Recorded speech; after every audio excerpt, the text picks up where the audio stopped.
नमस्कार, मैं हूं निशा। आप देखना शुरू कर चुके हैं एनजीपी हरियाणा। दोस्तों, आज वर्ष 2026 का पहला दिन है। सबसे पहले NGP group of media services की ओर से एनजीपी हरियाणा परिवार की ओर से आप सभी को नव वर्ष की हार्दिक शुभकामनाएं। आज 1 जनवरी को कैलेंडर के पन्ने बदल गए हैं, लेकिन उन्हीं के साथ कुछ और बड़े बदलाव भी हुए हैं। आज हम उन्हीं कुछ बदलावों की बात करेंगे और आपको बताएंगे कि 2026 में हरियाणा में कौन कौन से महत्वपूर्ण बदलाव होंगे। सबसे पहले हम आपको बता दें कि 31 दिसंबर को हरियाणा पुलिस की डीजीपी ओपी सिंह सेवानिवृत्त हो गई हैं और इसी के साथ हरियाणा को नए डीजीपी मिले हैं। अजय सिंघल का आज हरियाणा के डीजीपी के रूप में ड्यूटी पर पहला दिन होगा और 7 साल बाद हरियाणा पुलिस को हरियाणा मूल का कोई डीजीपी मिला है। सिंघल के पूर्वज रेवाड़ी के मूल निवासी थे, जो लगभग 40 वर्ष पूर्व पालम जाकर बस गए थे। हरियाणा की ब्यूरोक्रेसी में कुछ और बदलाव भी होंगे। मुख्य सचिव अनुराग रस्तोगी के साथ 12 अन्य आईएएस अधिकारी भी 2026 में सेवानिवृत्त होंगे। यानी 2026 में कुल 13 आईएएस अधिकारी सेवानिवृत्त होंगे। नए साल की शुरुआत के साथ ही हरियाणा सरकार के सभी विभागों, बोर्ड और निगमों में नई रेंज दरों को लागू किया जाएगा। अब तक ब्याज दरों की सिर्फ 2 श्रेणियां होती थी, लेकिन आज से इन्हें 3 श्रेणियों में बांटा जाएगा। 2025 के आंकड़ों के अनुसार हरियाणा में लगभग 1.20 लाख कर्मचारी संविदा तौर पर हरियाणा के विभिन्न सरकारी बोर्डों, विभागों और निगमों में काम कर रहे हैं। पहली श्रेणी में ब्याज दरें 19,900 से शुरू होकर 24,100 तक रहेगी।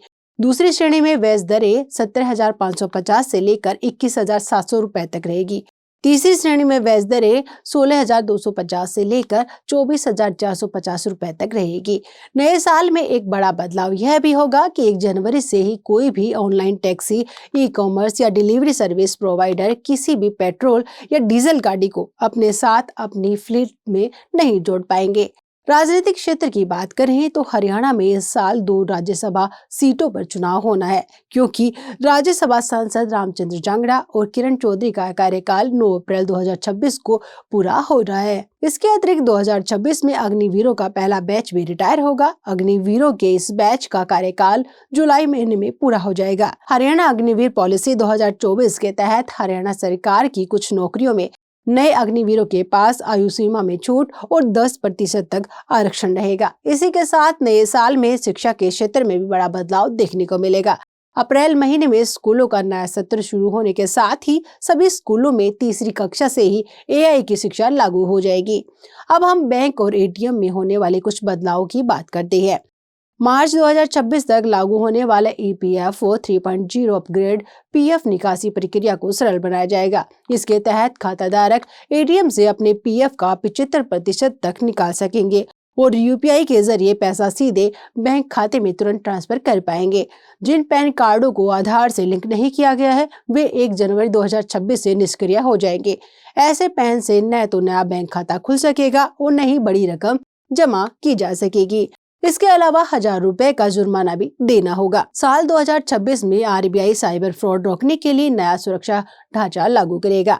आरबीआई ने बैंकों को निर्देश दिए हैं कि डिजिटल सेवाओं के लिए ग्राहकों से स्पष्ट और लिखित सहमति लेना अनिवार्य होगा।